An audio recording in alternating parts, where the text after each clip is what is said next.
Hi, good morning, good evening, good afternoon, or wherever in the world you are. My name is ANHAM. I work at the United Nations Environment Program with the World Water Quality Alliance. Today, I'm going to be your moderator for panel 6, which is Citizen Engagement and Citizen Science. Today with me, I have a multitude of speakers from all around the world, starting with Odwa Mtembu, who's the founder for World Merit South Africa. We have Evans Mwangi, who's the project secretary for the Kibera Local Water Forum. We have Ruptoya Elema Kanano, who is the chief executive officer and founder for Move Northern Kenya. We have Dr. Lawrence Coldrick, who's the chief executive officer for West County Rivers Trust.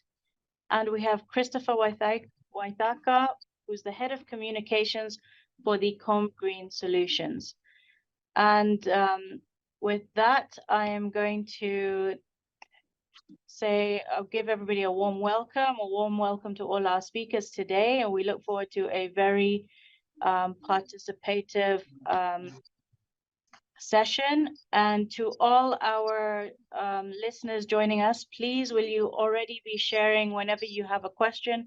Please do share the question in the section provided underneath, and we will be addressing your questions as soon as we can throughout the process. And for now, I think we're going to head on to the videos. Citizen engagement and citizen science are two critical topics to be addressed when talking about trying to ensure sustainable development. And this is inclusive of the water sector, energy sector, and even cross-sectoral. But in many cases, when dealing with the issues of policy-making, decision-making, citizen scientists and the communities are left out in some of the process during the decision-making. For example, in the process of passing a policy, from the agenda setting to evaluation, where do we lose our normal citizens? Where do we lose our different NPOs, NGOs, and all the different stakeholders that play a critical role in assuring the sustainability of whatever policy upon implementation? This is why the World Merit South Africa, Wavemakers United, African Youth Parliament for Water, the local forums of the World Water Quality Alliance, and many more other organizations around the world have been doing to ensure that the communities are part of the process, the agenda setting, the formulation, implementation, and monitoring, as well as evaluation, being involved from the beginning to the end, being part of the decision-making process. In South Africa, across the continent and globally, young people, indigenous communities, and many youth-led organizations or innovative ideas from young people have been at the forefront and doing so much amazing work in trying to better our communities. And this is not even looking at the big solutions that are very hard to implement due to funding and lack of resources, but talking about innovations and work at grassroots level, which is very important and critical in assuring sustainable development. These are the citizen scientists that we need. This is the type of engagement that we need to ensure it is part and parcel of everything we do to try to achieve SDG 6 and climate action, to make sure that the communities, organizations, and all the different stakeholders, including the children and youth, are involved in all the engagements that we do as the scientists, as the activists, as the policymakers, researchers, and all the different disciplines that are within the work of assuring clean water and sanitation for all. And therefore, through this panel discussion with the fellow colleagues from around the world in the different local to international organizations, and through this conference itself in Cassandra, that we will be tapping into the key critical aspects and practical ways on ensuring successful and effective citizen engagement and citizen scientists at grassroots level with a global insight to tackle the issues at local level. Thank you. Hello everyone, my name is Ruptoya Elema, a youth from Marsabit County that's in Kenya. I'm also the founder of Move Northern Kenya organization as well as the CEO. In Move Northern Kenya organization, we use 7 SDGs, which are zero hunger, climate action, peace, justice and strong institutions, gender equality, quality education, clean water and sanitation, and clean and renewable energies. We combine these SDGs with community-based strategies so that the community may be able to participate in the projects and they may also own the projects that we do. When I look at the topics that are highlighted in the Cassandra Conference 2023, I'm very much delighted because this conference deals with the things I work on, especially when it comes to gender equality and things to do with conflicts. In Marsabit County, a lot of people have been fighting due to the lack of resources that are there caused by climate change crisis. The climate change crisis has affected how we live, how we associate with one another, and how we carry out our day-to-day activities. When it comes to the herds, a lot of people have been raiding the fellow communities, and people have been fighting because of the cattle, the goats, the sheep, the camels, and because of this, it has also led to the girls being affected as well. When it comes to after the people have fought and after the people have lost their animals, they tend to sell girls, or rather put them in early marriages in order for them to compensate what they have lost through dowry. And this has led to a lot of school dropouts, and the girls have started undergoing FGM for them to be able to get married. And this is an issue that has really led to a lot of gender inequalities in Northern Kenya region. The patriarchal structure of Northern Kenya region, I personally faced a lot of gender discrimination when I started my own organization. I didn't know how I'll face the elders after they had already suggested that I'm a lady and I can't be able to lead a whole community.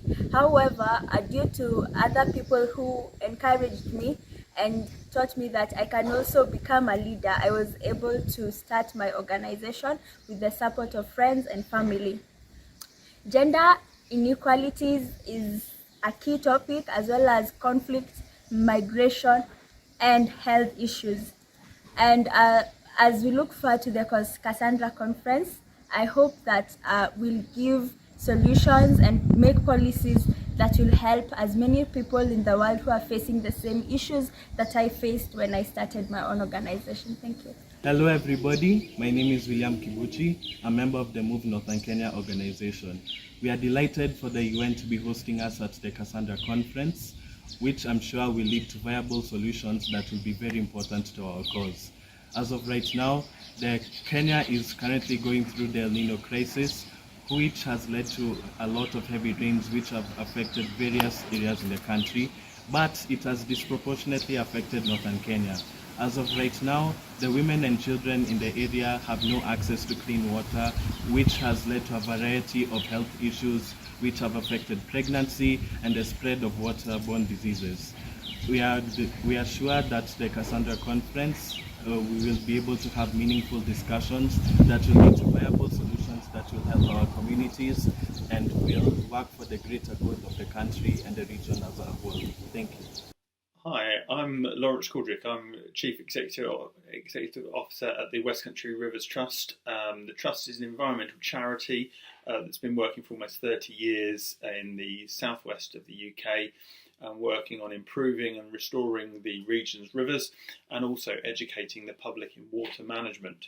Now, we work with a lot of government partners, and often when decisions are made on how to deal with problems as a society like flooding or drought or water quality, often they end up with quite technical engineered solutions, and those solutions require a high degree of certainty, which means that often we find ourselves in a position where we're deciding and defending decisions with the community.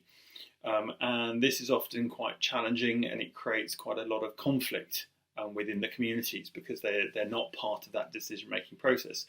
So for a long time as a charity, we've worked with more of an engage and enact mentality of decision making, where we look at integrating some of the problems being faced by society and understanding what solutions can deliver multiple benefits. But to do this sort of engaging and enacting, you really need to understand what the community wants to look at in the first place. So a lot of our conversations when we first go into a community are not about flooding or drought or the specific problem that might be being faced.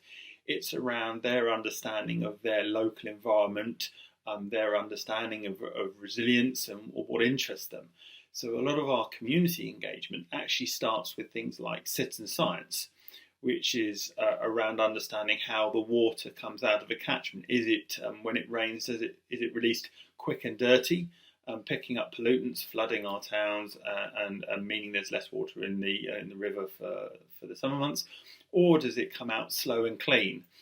And actually, we find that as a really helpful way of engaging the community in that initial stage. And then it allows us to pull apart some of those discussions, some of those challenges they face, and really find integrated solutions that deliver these multiple benefits.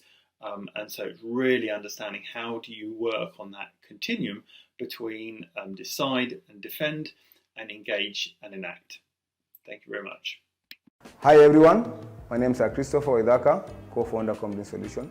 Combi Solution was basically formed in 2017 as a way of giving back to the community.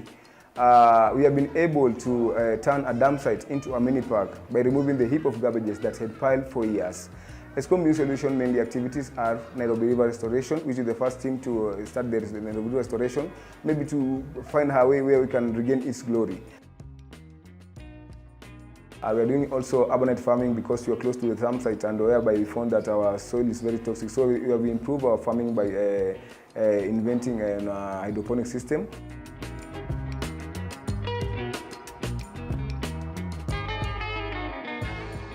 We are also doing the urbanite farming.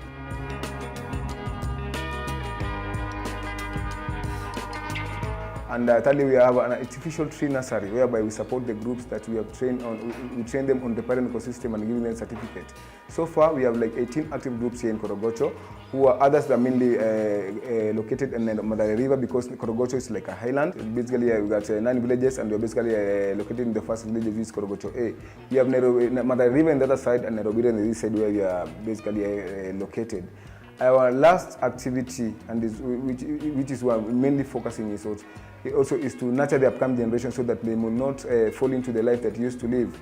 We have captured all of the kids and the upcoming youth, all the attention. We have captured them by providing them with a kids safe zone, and also having a feeding program to the most vulnerable families here in Korogocho. As Combi Solution, we've been also being recognized by Population Matters organization from the UK as Earth Champions. And also we have been involved in Michuki Park restoration together with Kibagare River, which is at Michuki Park, one of the tributaries of Nairobi River. Lastly, we have built, together with the partners, we have built a community GECO, whereby it's eco-friendly, it does not pollute the environment, whereby we are using the waste which we are removing from the river and to the community, so that we may reduce the waste which is coming from household. And we have been also to create a good relationship together with the community, whereby they are now doing sorting from the households. As Combi Solution, we also the Nairobi River Commission, an event along Nairobi River, which was led by His Excellency Dr. William Samoei Ruto, the President of the Republic of Kenya, and they planted a tree together with the government officials. That space is now our responsibility to make sure that we nurture all the trees, and for now all the trees, they are doing good, and we also inspire schools and other private sectors to come on boards and companies, so that we may continue greening of the riparian along the river, so that it can regain its glory.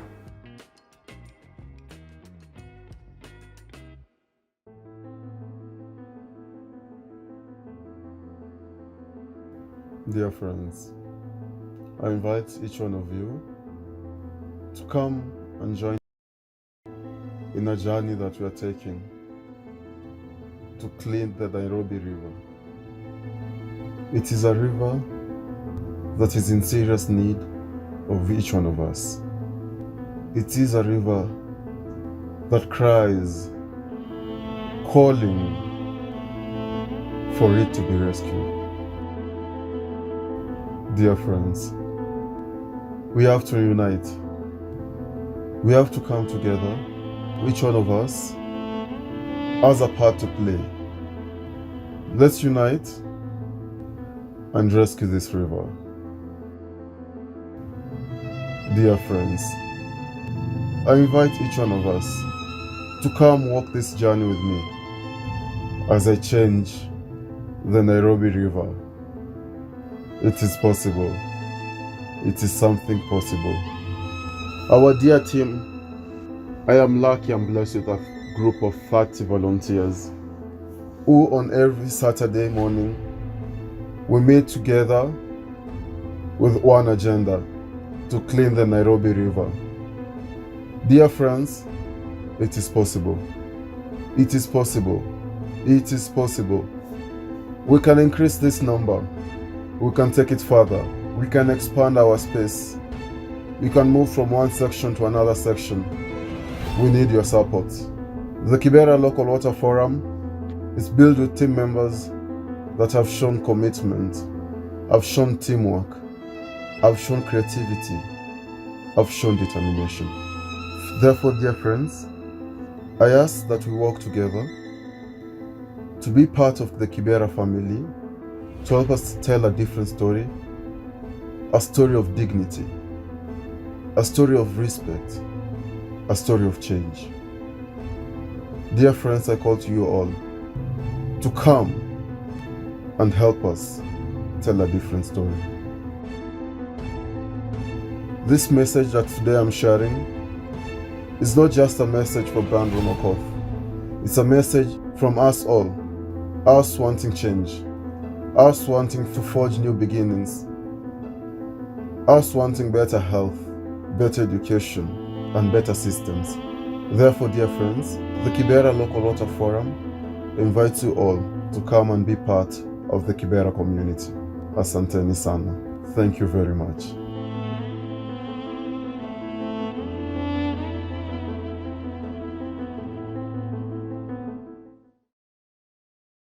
Right, so I hope everybody enjoyed watching those videos. A lot of them very touching, and a lot of them were showing the situation on the ground, whereas others were more so the opinions of the colleagues of our speakers today. So I'm just going to quickly go around the table to ask each of you. Each of you here today is actually really working on the ground. You've explained what your organization does, but I want to know from each of you, how did your movement actually develop? Was there like a little aha moment at a point when you're like, okay, I really am interested in this and I want to engage this, and how am I going to take it forward? And maybe I could start go in the order of our speakers as they were presented, starting with Odwa. Cool. Thank you so much, Anam, for that. With regard to how the work of World Marriage South Africa came about, it's all involved from a very young age. I've always been involved in community work, that as being the learner during the high school or being part of the community where I grew up, trying to improve the surroundings. Then as advancing in terms of education and being able to be exposed to different local to international work that people are doing to try to improve everyone's livelihood. From coming across the period when we were doing the transition from the SDGs, from the MDGs to the SDGs.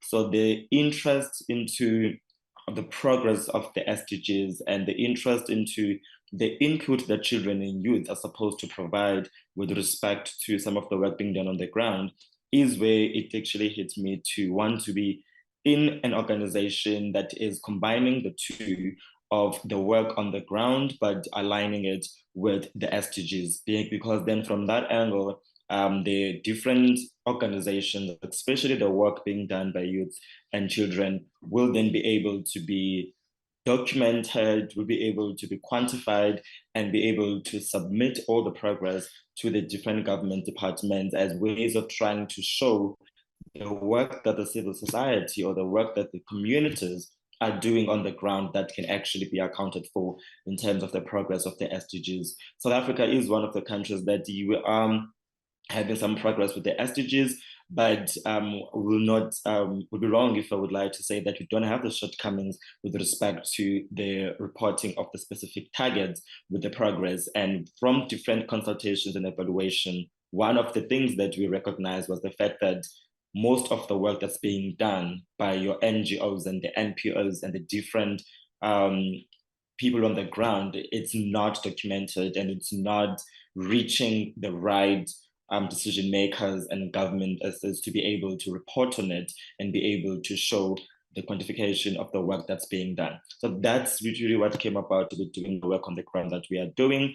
And also not only just focusing on the project that we do and actually engage the communities and work with the communities to make sure that it's the work that they want to see as developing and progressing their community, which is something Dr. Lawrence mentioned, to understand that what are their local problems and what are their local solutions that they already have in mind and how to be engaging and addressing that. So while we are doing that, we actually have also been assisting other organizations or other youth networks, even in some extent beyond the youth space, to actually work with some of the companies, because we are also qualified professionals in the space of science and engineering for some, but we actually also assist the different youth networks and organizations with aligning their work to the specific SDG targets, so as to be able to continue working together and ensure that we are moving at the same pace to achieve the goals. That basically gives it a summary of that. Thank you so much.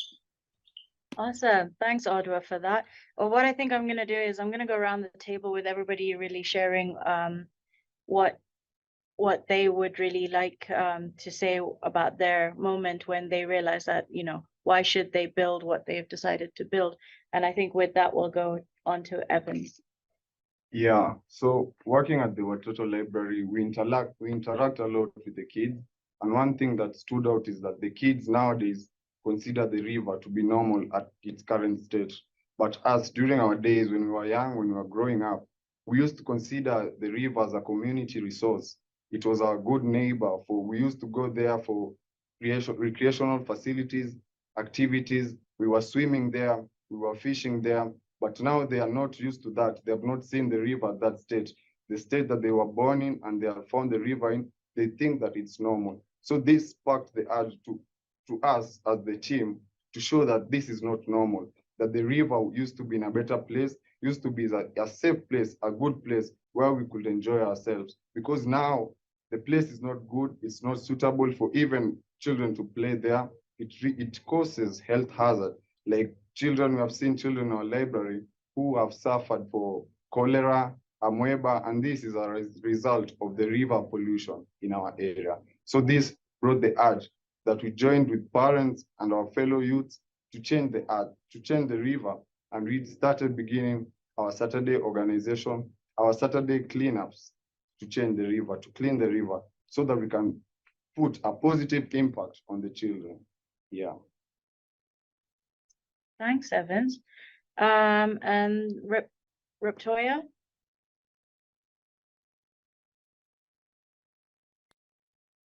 Hello everyone.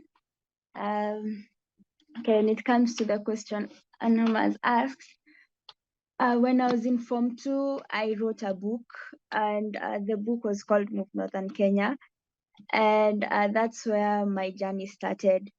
When I wrote the book, I didn't know that in a few years I'd be able to implement the book into reality. I had written some of the things I would like to be done in terms of helping Northern Kenya develop. And when I got to the university, at first I didn't start with Move Northern Kenya. I started an organization for young parents. And along the way, I just realized that this one is not for me. It's not my passion. It's not something that I wanted to work on. That's when I went back to the drawing board, and I remembered the book that I had written in Form 2. And that's when I told my friends, and we started the organization Move Northern Kenya. We've had a lot of challenges along the way, but we're still moving, and we look forward to developing Northern Kenya. Yeah. My story is short. That's really great. Yeah, and just to let everybody know, Riptoya here is our youngest panel member, and we've actually pulled her out of the university class to have her here. And next is Dr. Lawrence. Yeah, no, that's great. And it's really interesting seeing kind of the dynamics and sort of some of the things that have started sort of the initiatives in other countries. From the West Country Rivers Trust point of view, I mean, we really started because of the kind of failing water quality, and we were seeing a big reduction in the sort of habitats and species in our rivers. And that was really upsetting for kind of a lot of the people that have lived by the rivers their whole life. And so, I mean, we were started 30 years ago to try and deal with the issue of soils in our river, pollutants and sewage getting into our river. Even now we're getting huge amounts of plastics in our rivers, not quite as substantial as some of the videos we've seen.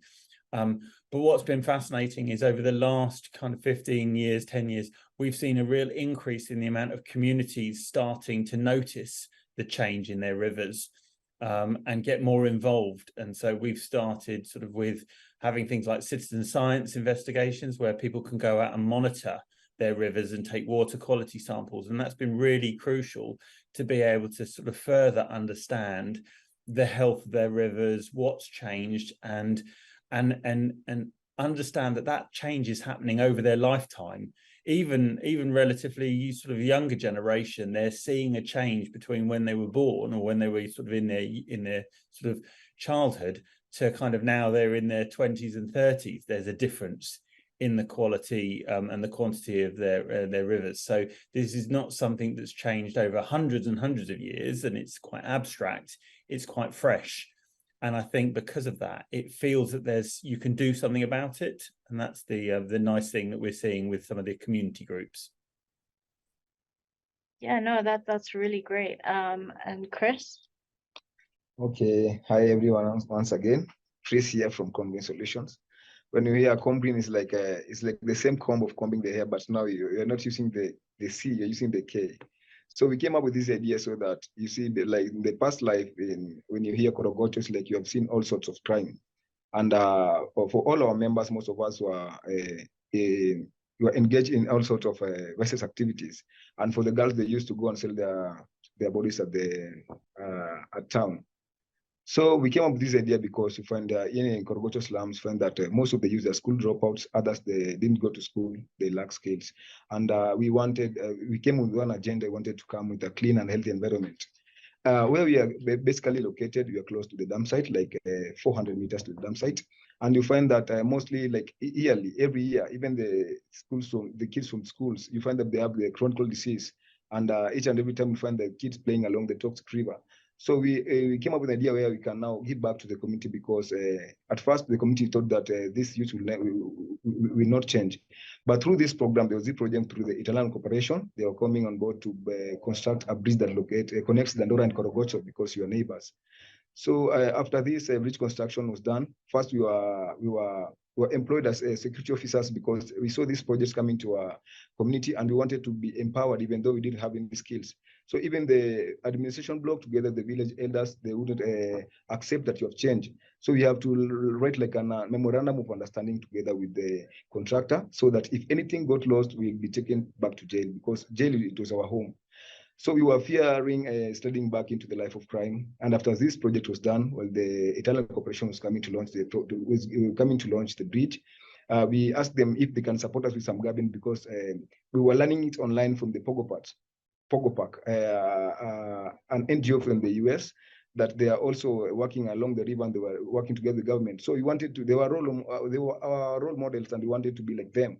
And because we have this space that there's a heap of garbage, which had piled for years because we were born in this community and we found the heap of garbage. And this was the only space that we used even to hide. We used to rope to the bridge and come and hide to the dam site. Even the police would not even try to enter that location because they were even fearing for their life. So we wanted to give back to the community, and this is how we did it. We first had to engage the crime officers in our community, together the chief, together with the village elders, and we tell them to give us time. And the Italian Corporation accepted to support us with gabions, even though they didn't have money to maybe support us with the mansion. But through the online that you were learning for the 6 years back, we were able to install gabions along the river like 20 meters. We planted grass and we also create a footpath. This brought a good impact to the community and also brought a good relationship with the community because they now have a safe space, a place that where the criminals were hiding. It has now been a safe for the community. We also came up with the idea of maybe mentoring and nurturing the young generation because we didn't want them to fall into the life that you used to live and we are close to the dam site. So creating this kid safe zone in our community have also decreased the number of the youths, of the children who used to go to the dam site. It have really decreased even though those kids who are getting disease infected along the river because when they close schools, even they idle and we not keep on caning them is not a solution. So we find a safe space where they can come and relax while they're idling. And this is now where we came and said that we have passion in environment. After creating this space, we had different challenges. But our main goal is to also educate the youths who are living in the slum of Korogocho, importance of having green spaces. We were at first when you are recognized as a most transformed space here in the slum of Korogocho, it inspired us more and more. And we keep on learning and having more partners to come and give us education. The education didn't just keep it by ourselves, but we also share with other youth groups, whereby we train them on repair ecosystem. We offer the small trees that we had because most of them, they lacked resources. And they replicate what you're doing here in Korogocho. Mostly it has been a long journey with a lot of challenges. And it was not really easy to start thinking about the river because our main focus was greening along the river. So, but we found out that we had to plant more bamboo trees, which absorbed more carbon and released more oxygen. And remember that you are close to the dam site. And for now, we have really approximately, we have covered up 11.3 kilometers up to the dam site. There is a waterfall down there. And we have bring all the youths together. And we also have now knowledge through the World Water Quality Alliance of finding the solution on what kind of pollution they were having in our rivers. And it really make us it really make us alert that the river is toxic, and we must have like the PPT to do the river cleanups. For now, we know that we can't clean the whole of Nairobi River, and we are so proud of our friends here of Kibra because they're also trying the best, and they can't do it by their own. We want to show that the government that this is the thing that it can be done. If you work together with the community, we do community sensitization, and we bring all the youths who are living along the river together.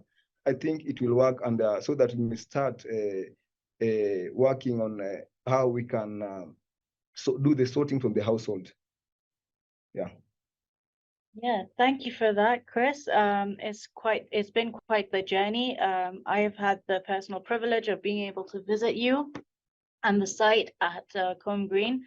And they have these incredible photos of what the site was before, which was a dump site, and to what it is now. And it really is this incredible transformation where you can actually see the power of community, and when community comes together, how much faster it can work than policy. And so with that, I'm going to lead us a little bit into our second question, because each of you has mentioned that there has been obstacles and that there are some challenges. And I think it would be really interesting for us and the audience to know what have been the principal obstacles to your work, as well as who have been the principal obstacles to your work. And yeah, so each of you, I know there might be a little bit of conflict of who will be the principal obstacles. So, you know, I look forward to having this as a discussion. Please feel free to chime in whenever. And to our audience, please don't feel shy to ask questions, and we will try our best to answer them during this panel as well. Odwa, would you like to start off? Yes, sure, I definitely can. I think I would just flag the most, common obstacle that you come across when doing work on the ground, especially if you are a youth network or youth organization. But sometimes even if you are not a youth network or organization, but being in the space of nonprofits or non-governmental organizations, I think we definitely do share that obstacle, which is more of the challenges we encounter in terms of funding. And with the funding, when it's not even only necessary and a matter of receiving the funding, because that's one challenge on it, being able to get the funding, the grants that you can be applying for.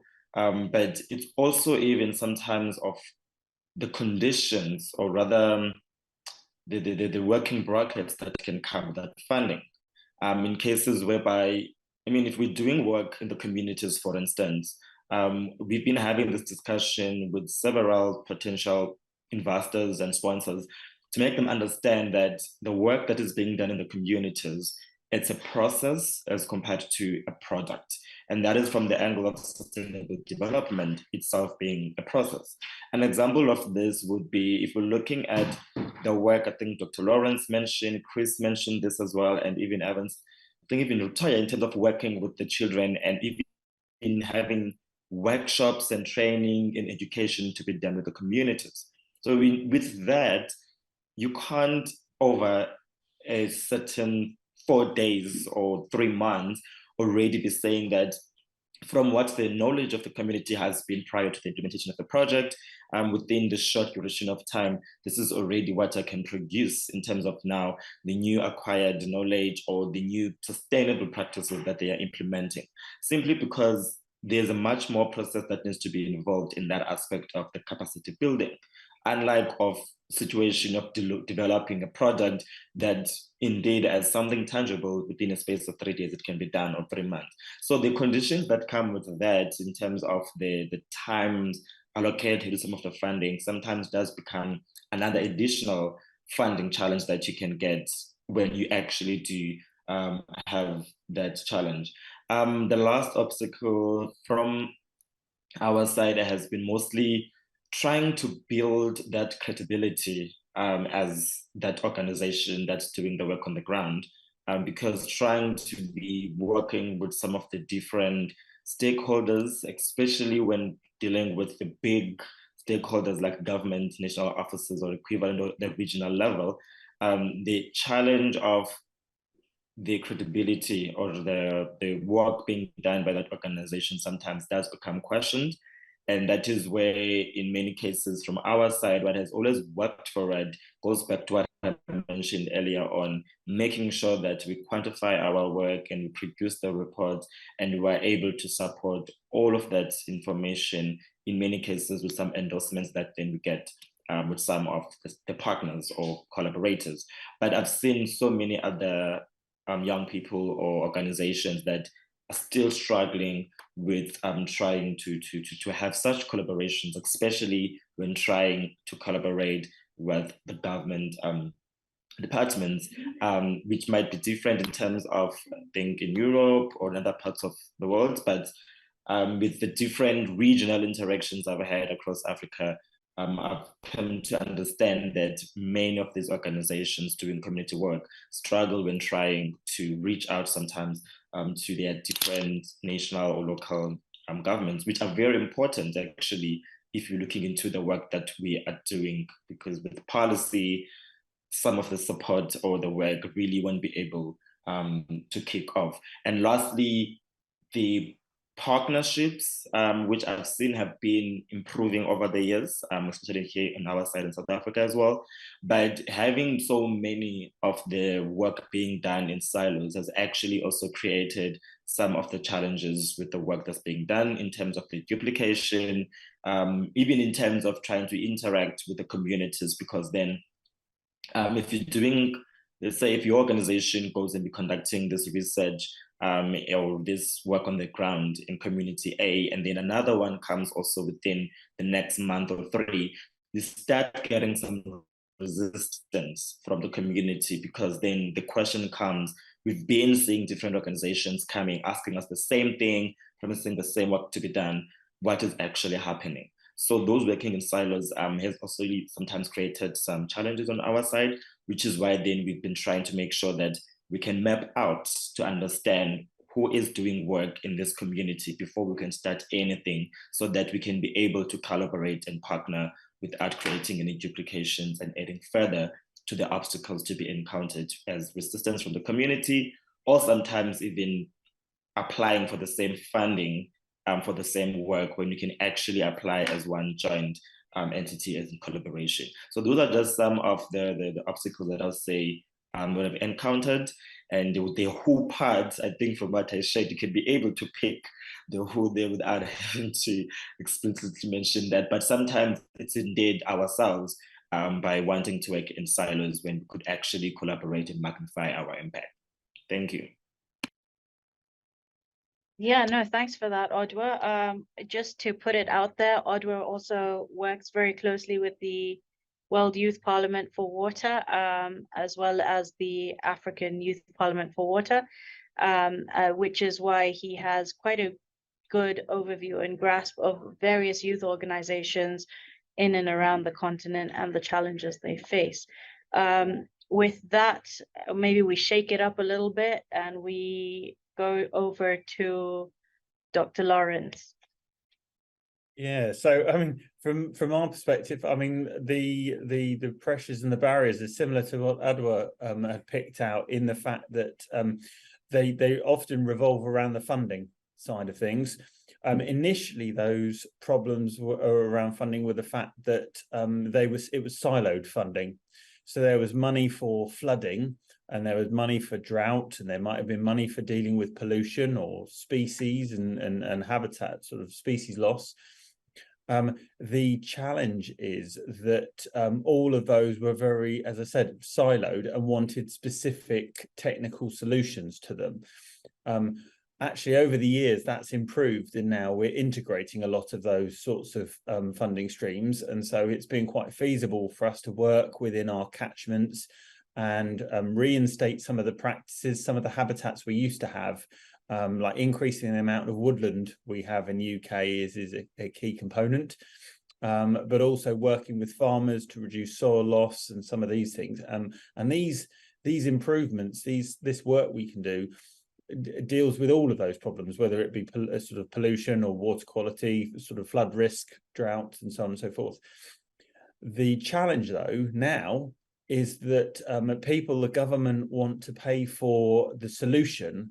They don't, to create a resilient catchment, they don't want to pay often for the education and engagement that creates a resilient community. And that's the thing which really makes it sustainable in the long term, is actually empowering the community so that they are understanding the pressures that are out there, but also part of the solution, whether that be monitoring and getting involved and charting the change in their rivers, or whether that be actually going out there, working with the farmers, working with the landowners to do some of the actions we saw, whether it be river cleanups, whether it be managing habitats, whether it be helping kind of some of the species, some of the animals that we see in our rivers, and understanding kind of what the pressures they have.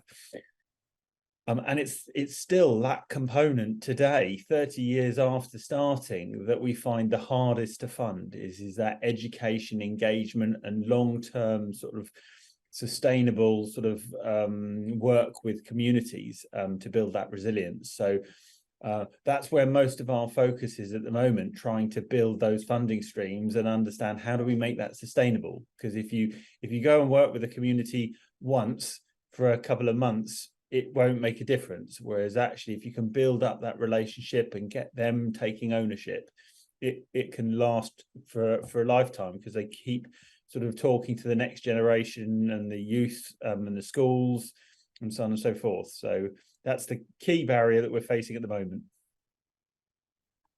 Brilliant.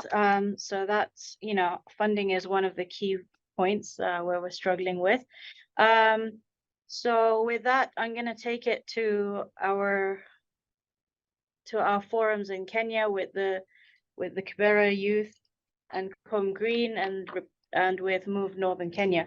So Move Northern Kenya and the Kibera Local Water Forum are relatively new. So maybe we can start with Chris from Com Green, who can tell us the challenges they've been facing as an older organization, and followed by Evans and Riptoya, who will tell us the challenges they face as a new organization.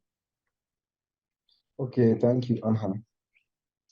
Okay, first, the most challenges that we are facing as Com Green Solutions is that you find that we've trained these youth on repairing the ecosystem. You have given them small resources, that you have the trees, the ornaments, together with the grass. But to find sustaining their projects it's not an easy task. So you'll find most of them that they won't even nurture the trees, and it's not by their likeness. We have been having challenge of having this. How can the waste change into cash? Because we find that most of the waste that we have a lot of plastic, we have a lot of gunny bags in the river. For us, what we do is just to keep on inspiring them to have like to collect more gunny bags. And remember that they're doing this without the PPEs, the fishing over the one that's waterproof is the biggest challenge. Because for us, we have been facing even, there's a time, I think it was 2021, we lost one of our members due to the infection, and she was a girl. And we didn't know that she got infected through the water that we are keep on cleaning, having passion. So after the postmortem, that we came to understand that the river is very toxic. We find most of them, they can't afford to buy the bacterial soaps that they can use after the river cleanups. So another challenge is having these machines that we can melt the gunny bags into blocks. So we have to really work with the partners and find that transporting these gunny bags to one of our partners who are like 2 kilometers away, and inspiring this youth to take the gunny bags too, so that they can get some little income amount of money is not an easy task transporting to the facilities. So we have been facing a lot of challenge of having maybe being funded not only by the government, because we've been having well-wishers who are coming on board, try to support where they can, and we also offer support to other youth because we understand how it feels to care for the environment and to earn nothing out of it. Another challenge is bringing them together and having like a workshop. You find that they have families in their home. The kids have the most vulnerable families. Maybe they survive with a single meal per day. So we have challenge of even for our feeding program, because we didn't just started it like that. We started it so that we can nurture the environment too, so that they can keep on focusing on what you are, the message that you are giving to the kids and the upcoming generation while mentoring the youth. So even that the funding is the most biggest challenges that we are facing as we continue to see how we can regain the lost glory of our rivers. Another thing is that the government have been keeping aside these monies about flooding. I can hear from Lawrence what I've just said. And for us here in our country, it can't happen. The money will just go like that. You hear that the river is going to keep aside like 800 billion to clean up the river.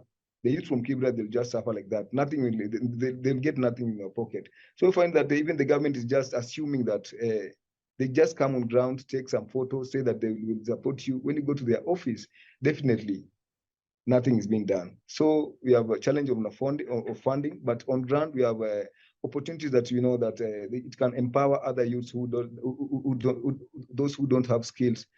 Yeah. Thank you for that, Chris. And maybe we move on to, I think, Evans and then Riptoya. Yeah, us also experience the issue in funding, in that we lack the necessary tools to work on the river.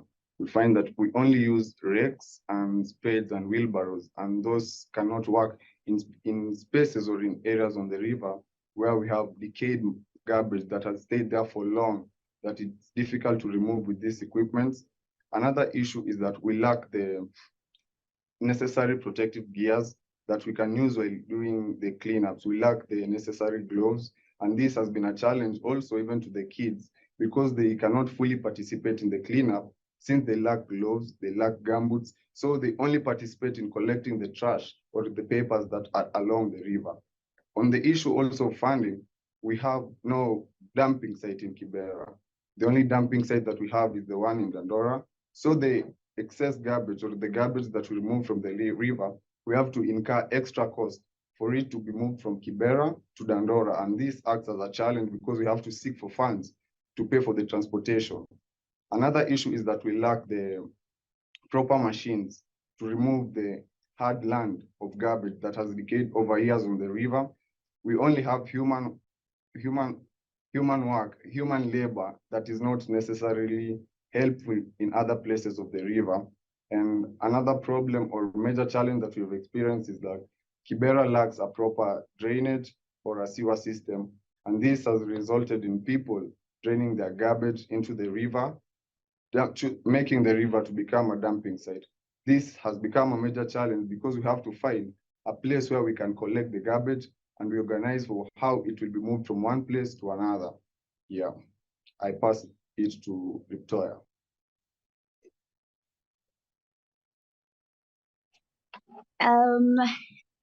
In our country, we say what? So, being a lady, being a lady, first of all, is an obstacle. And I believe that this question that has been asked, it's normally said from where I come from, if you ask a lady to give her challenges, she can state a lot of challenges for a whole day, but I'll try and reduce mine. So I remember going to an event with some youths from Northern Kenya region. And when we attended this event, these youths refused to acknowledge me as their leader. Reason being, they are men. And this is when it really hit me that being a lady is one of the obstacles that I'll face as I continue this journey. And also being young will also be an issue.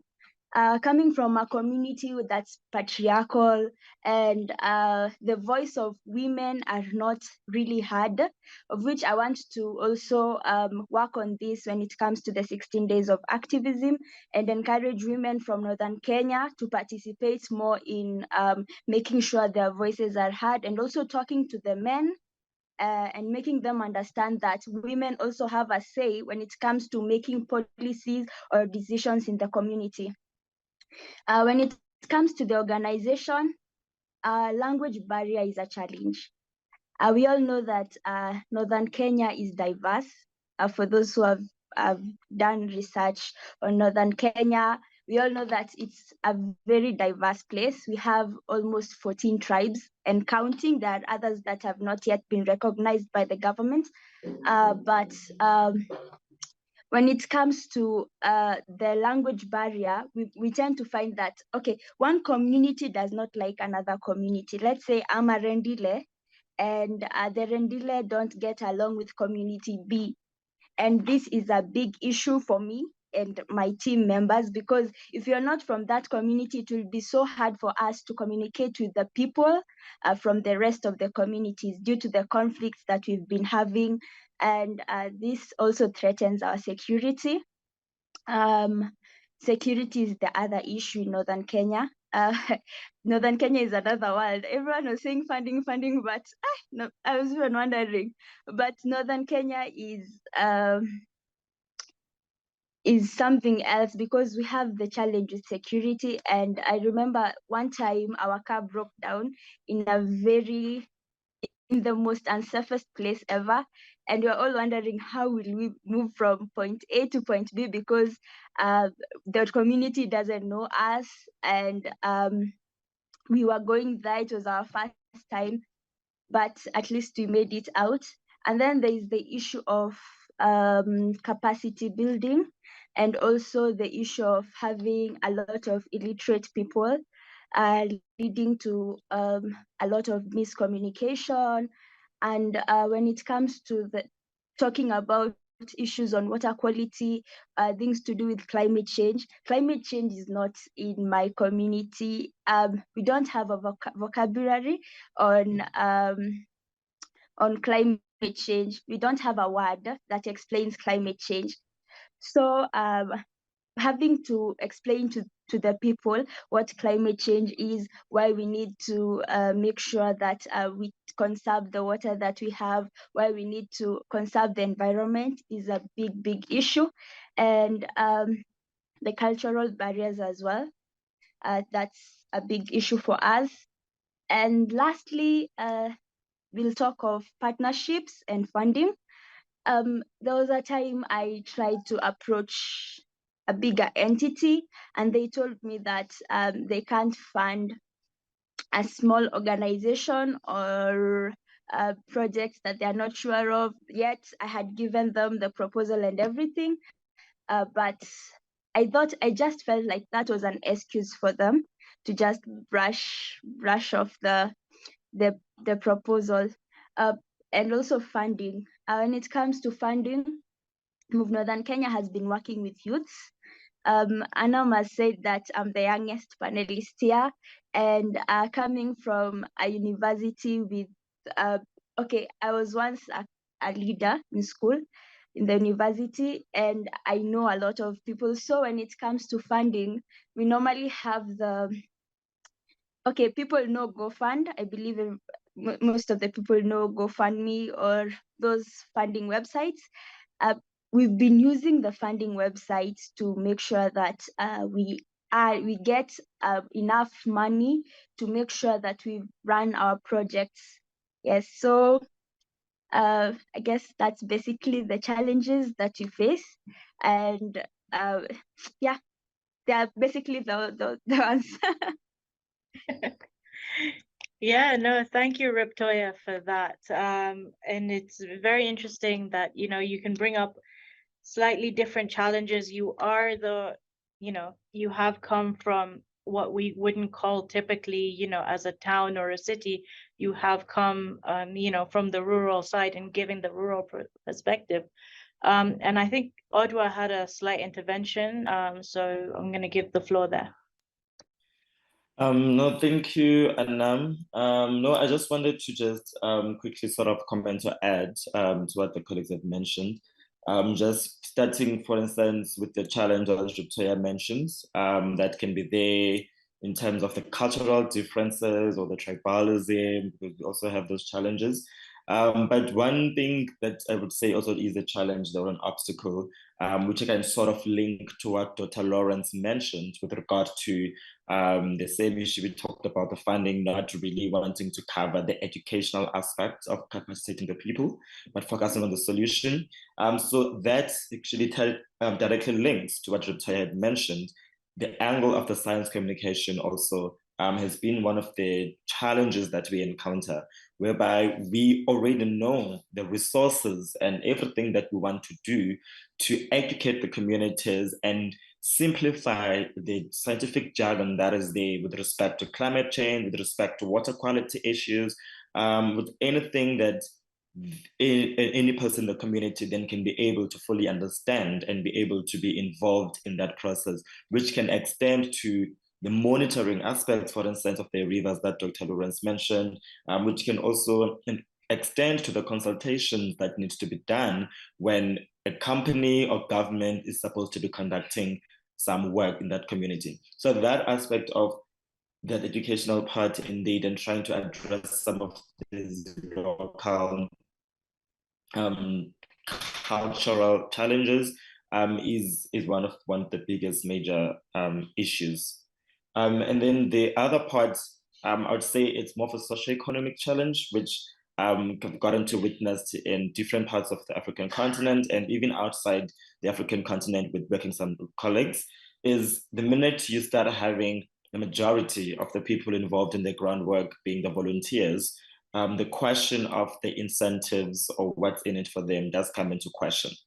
And that is something that to some extent, it does link into the challenges of how that funding itself is structured, or even the non-monetary funding for it. So, I mean, we're talking about in-kind partnerships that can be there to be able to address that while we are trying to tackle the issue of the flooding and the drought and the monitoring that Dr. Lawrence also mentioned.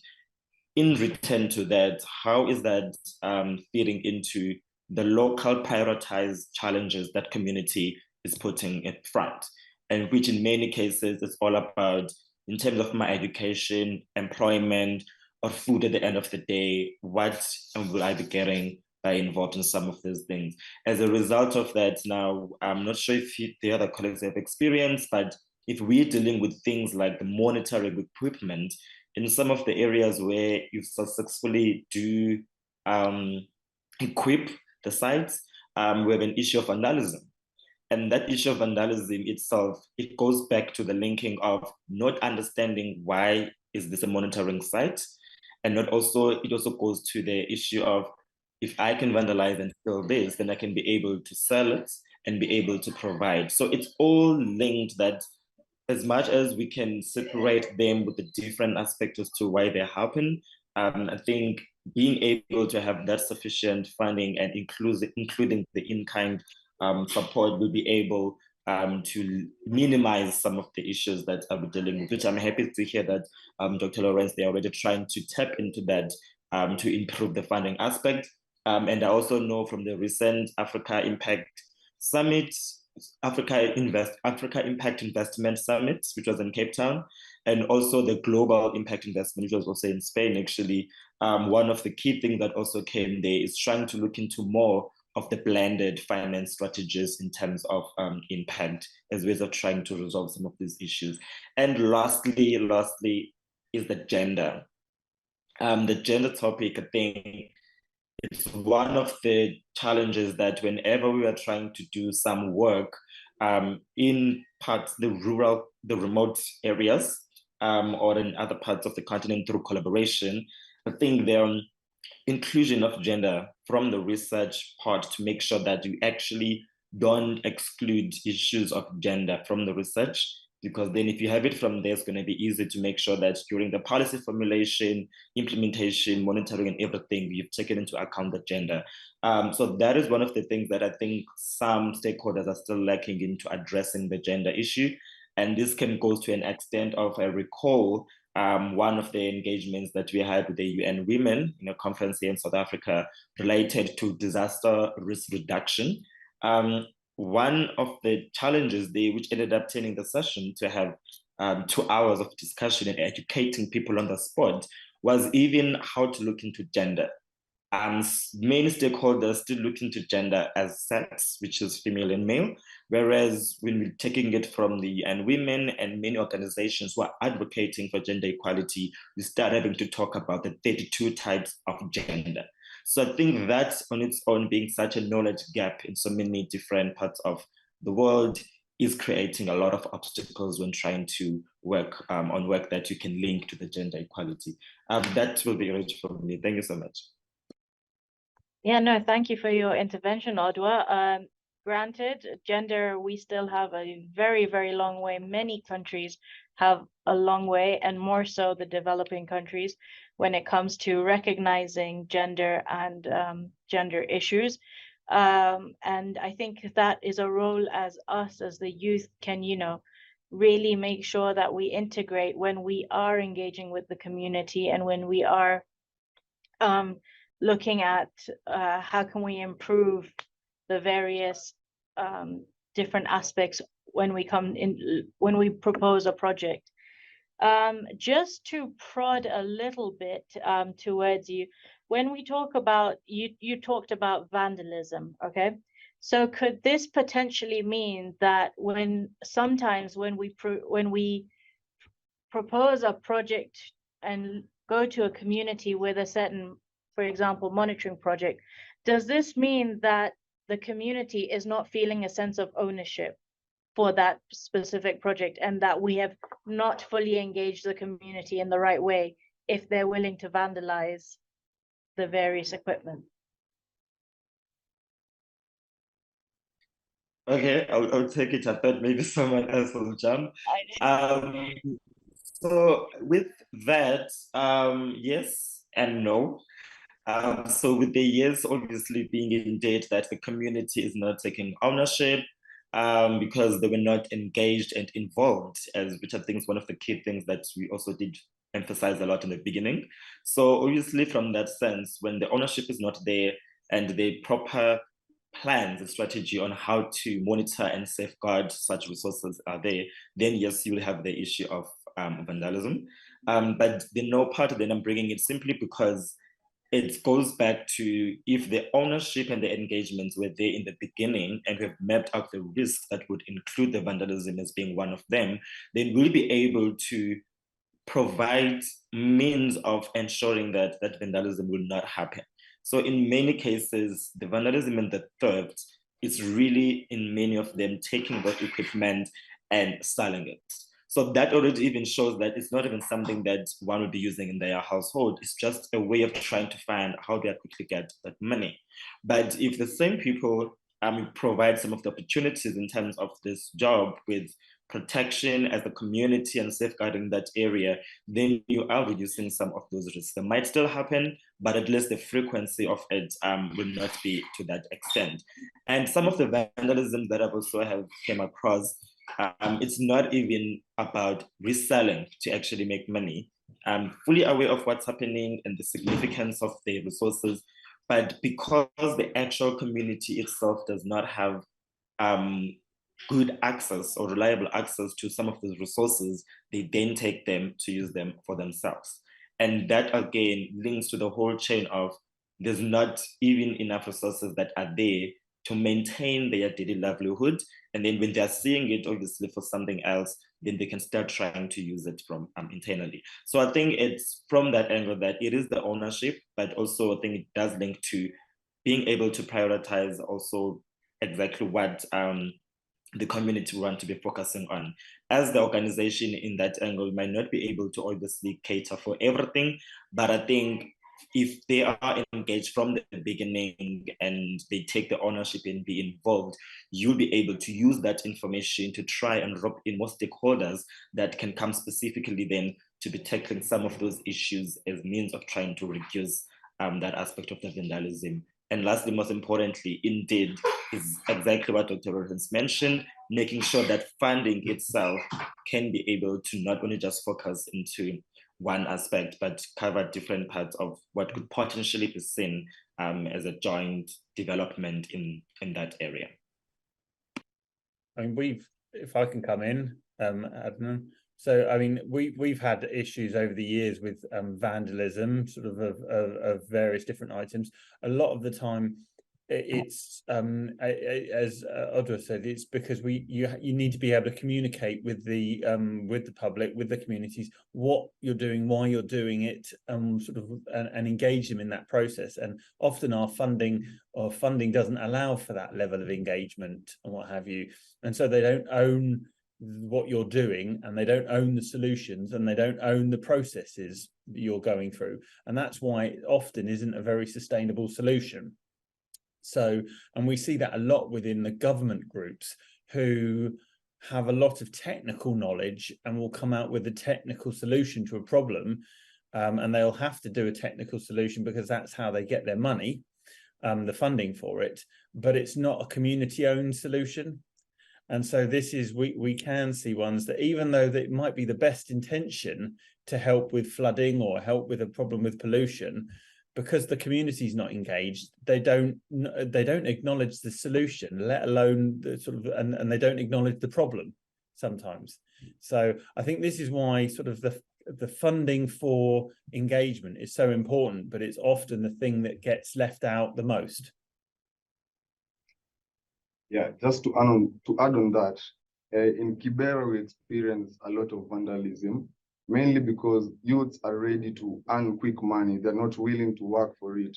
They just want quick money. So when they find either a tool that has been wrongly placed, they just sell it to earn money quickly. Another thing is that we lack enough equipment to add many members. So you find that when you tell someone that just wait, when you get enough tools, you'll be added to the group, they hold a grudge against you. So in turn, they turn against you when they steal your things and they sell it to earn good money. Yeah. Okay, but what have you found that in Kibera with the local water forum as you're going forward? Have you managed to trust your members, and are your members invested in cleaning the space? Yeah. As we are actually going at a greater pace because we are trying to be sustainable as a group. We have introduced the culture of recycling, and also we have ventured into agriculture to show that these people that they can earn something from the group, that even as we aim to get a better funding, to get better support from either our government or other donors, they still can get something from the group. Yeah. Brilliant.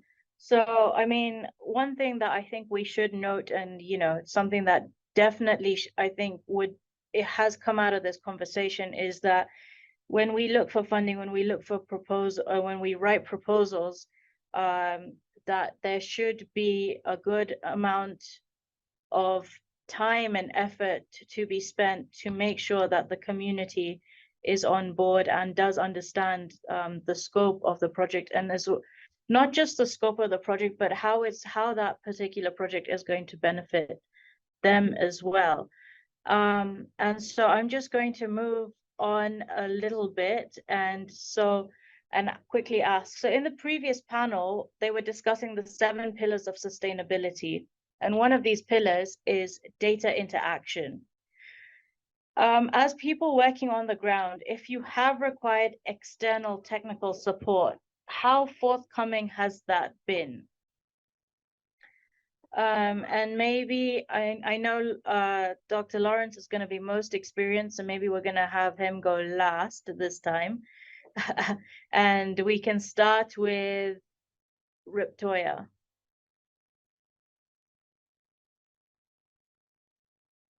You're on mute. Sorry, you've asked about external. Sorry, I didn't get that last part.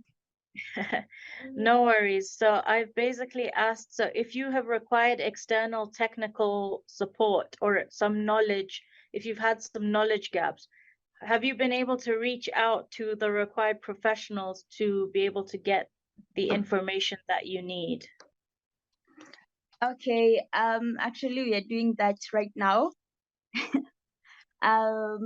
I guess ANHAM already knows about the next project that we'll be having concerning the caravan that will be moving from Kenya to Ethiopia, then finally in Somalia. And that's what we are trying to do currently. In the previous times, we've asked for some guidance from external help, and it has been helpful from the other professionals, and they've guided us in some things that we need to do and what we don't need to do.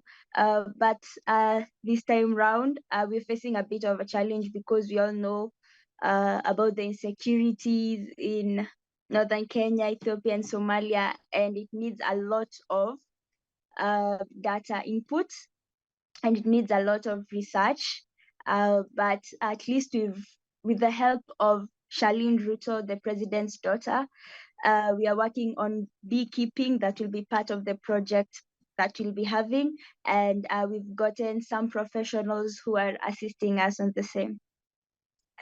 I hope I've answered your question. Definitely. Evans? Yeah, as we have looked for technical support, and it has been really helpful to us, for it has been able to show us our progress. We're able to get insight knowledge of understanding the problem better from experts. And we also perform tests on the rivers maybe once a month, and the results have been changing progressively as we continue doing the cleanups. So this shows us that we are moving on the right path, and we aim that we'll get there one day. Yeah. Chris? Okay, I can just add on that about the research on the river and measuring it and know the kind of pollutions that really add our knowledge. It add knowledge on us, and also for the those who are from the universities, we receive a lot of visitors, and for us we are practically working on ground. But they think that they are coming to learn from us, but we are also learning from them because they are experts, they have the education. So I think they're just going step by step. So you found that the collaboration with the universities has definitely brought you some greater knowledge. Exactly. Brilliant. Odwa?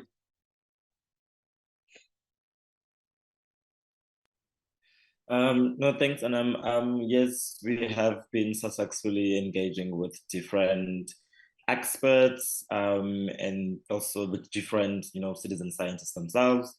This is from the local level, which like literally at community grassroots level, all the way to like on a global scale, an international level. So we've been able to get that support, which we have now also just trying to focus a bit on increasing the reach of the people that we work with, but specifically when dealing with the issues of the processing and scanning and screening, all of that in terms of the funding part, so that we can be able to take those skills that we can gain and the resources, information from such engagements, and we can be able to take it back to much a lower level or other communities and share those experiences with the people that we engage with.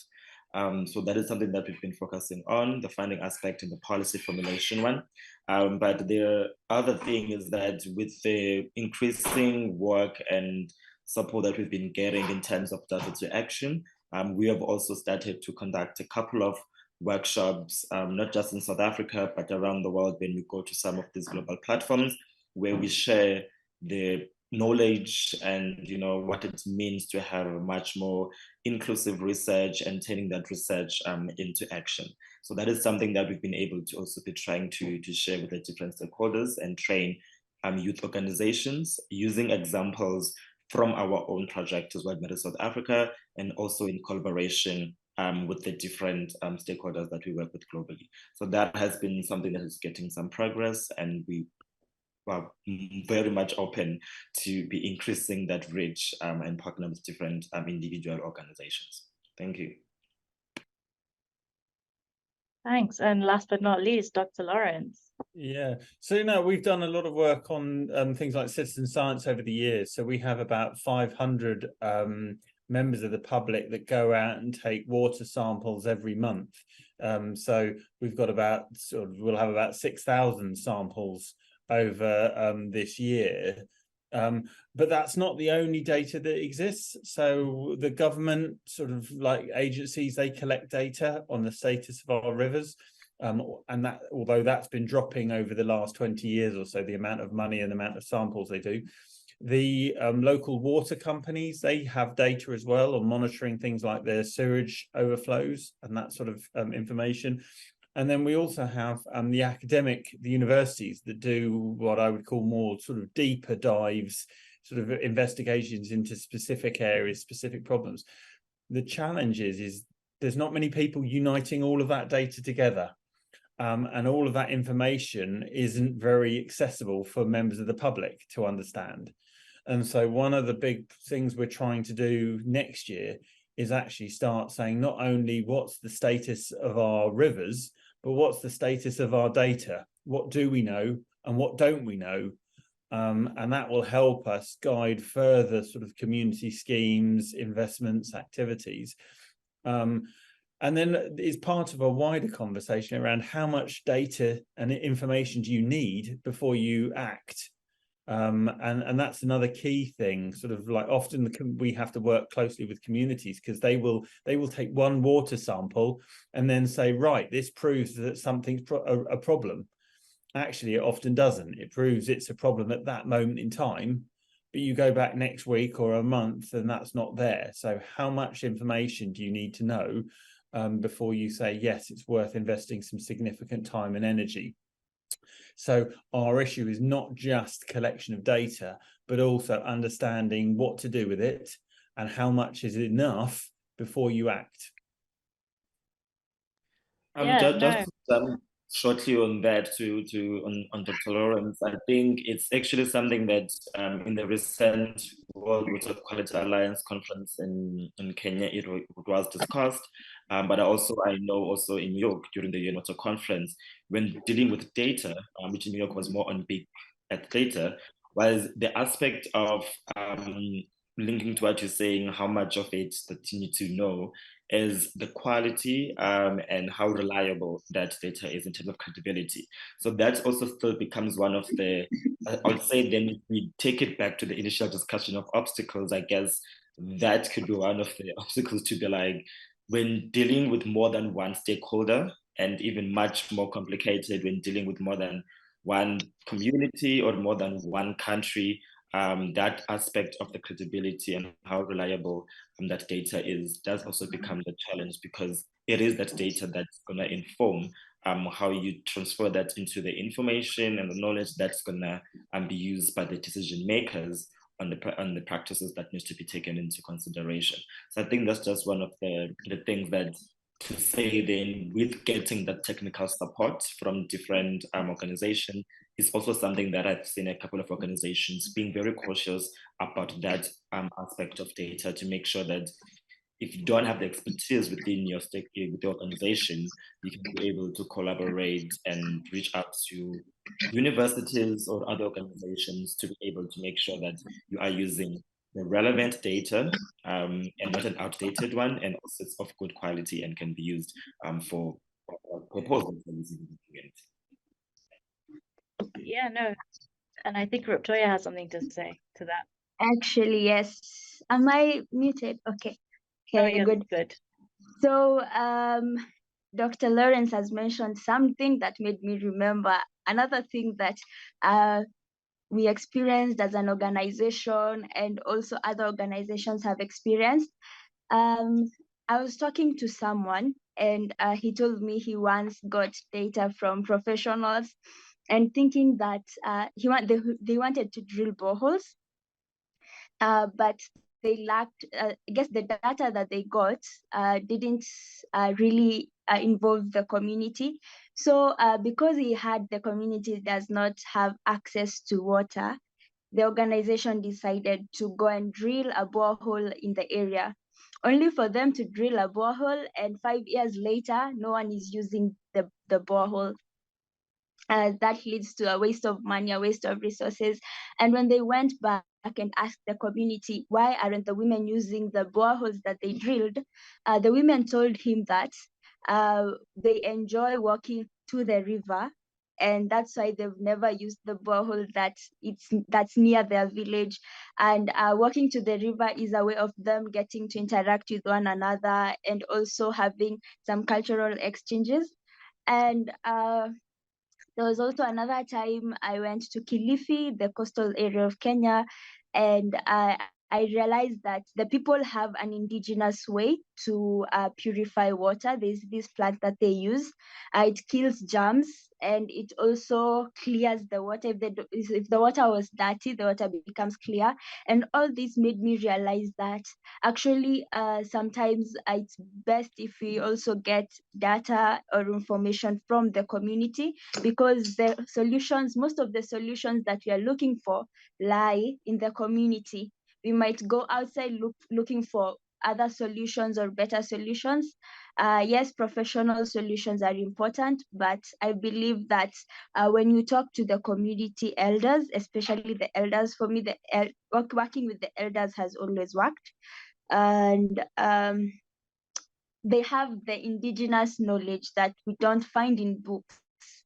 And that's something that I guess Africa is really rich in, and that's our pride. Yeah. Brilliant. Thank you so much, Ruptoya. And I know that we just have very few minutes left, but we do have a question that I would like to quickly address. And that is, when it comes to building up on grassroots organizations, it's always a challenge to get a patron or mentor or somebody to guide you and take you through the journey in leadership and leading the organization and engaging community to bring the solutions, which are solutions to the challenges that are facing the community at large. And so it's really, how can we, and I'm just going to quickly say that I think in the terms that all of you here are leaders, and so by reaching out to other members, and supporting them, I think we can build a larger network, which is also, a little bit of what I try to do with the World Water Quality Alliance, looking at how can we support the community. Often at the United Nations, we look at a lot of the normative work, but with the World Water Quality Alliance, we're looking at how can we support the various communities that are working on the ground. And with that, I'm just going to quickly say that, I look forward to working closer with all of you, and I think it's been quite an enjoyable journey so far. Just so that we finish up on time, I'm just going to, and feel free to chip in. For me, what I've gotten from this and what the pointers are, are that, you know, we need to work together. We need to make sure that we, in any of our findings, we need to work together with the indigenous communities as well, and with the communities on the ground, to make sure that, you know, we've not missed anything, and that we have also included their knowledge in our findings.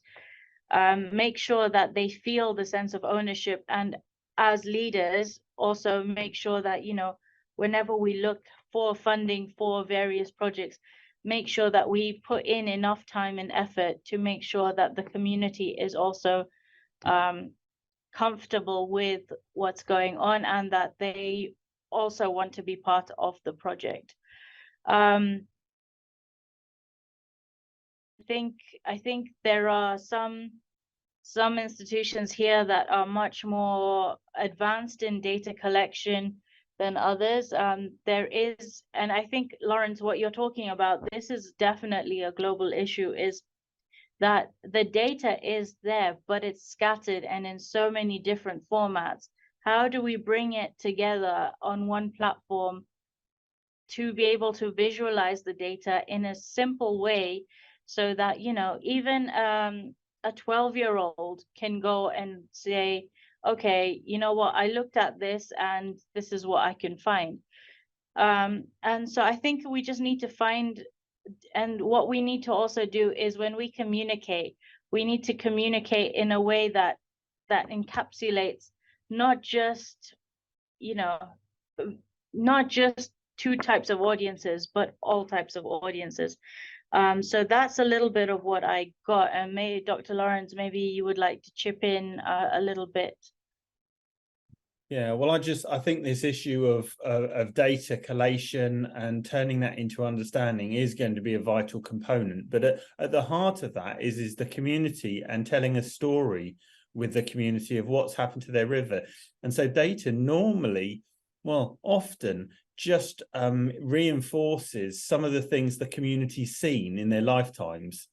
So you'll have seen going from sort of a quite healthy environments, healthy rivers, to one now with huge amounts of plastics or problems, what have you. So it's starting to reinforce that kind of those understandings. The challenge is if your data actually goes against that, that sort of what you might think is counterintuitive.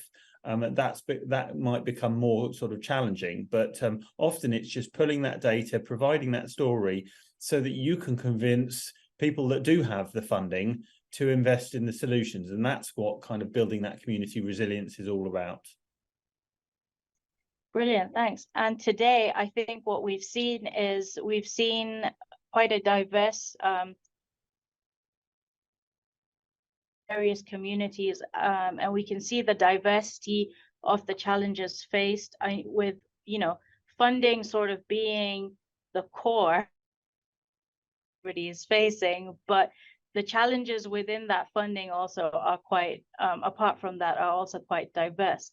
And so with that, so that we can end on time, I would like to thank all the panel speakers that are here on board today with us, and thank you for a very interesting conversation, and thank you for bringing up all the various challenges and such great conversation about community engagement and citizen science to the forefront today at the Cassandra Conference.